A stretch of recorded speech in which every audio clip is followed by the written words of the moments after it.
Per la quarta e ultima batteria stanno per scendere in acqua Angela Rossi in corsia 1, Arianna Bazzo in 2, Elisabetta Turri in 3, Caterina Battaglia in 4, Maria Dessari in 5, Gaia Mauro in 6, Elisa Donadelli in 7, Alessia Busetto in 8.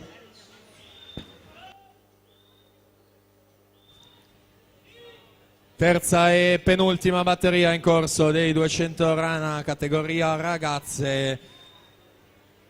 In corsia 4 Emma Crispo, Sport Time, accreditata del secondo miglior tempo di iscrizione, lei che è classe 2005, dunque primo anno di categoria. Attenzione, c'è un annuncio squalifica relativo alla batteria numero 2 precedente, atleta che ha nuotato in prima corsia, Alessia Fontanot Triestina, è stata squalificata per virata irregolare.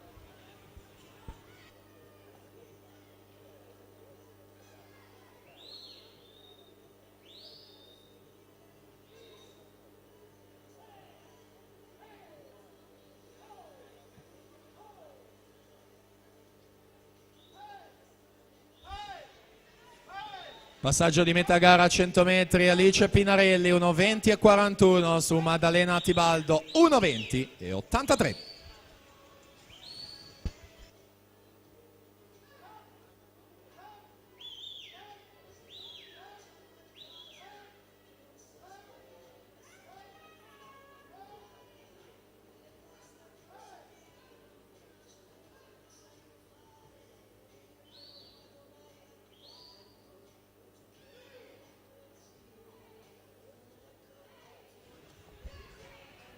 Maddalena Tibaldo si porta in prima posizione con i terzi 50 metri coperti in 42,89, Alice Pinarelli 44,40, Emma Crispo 44,49.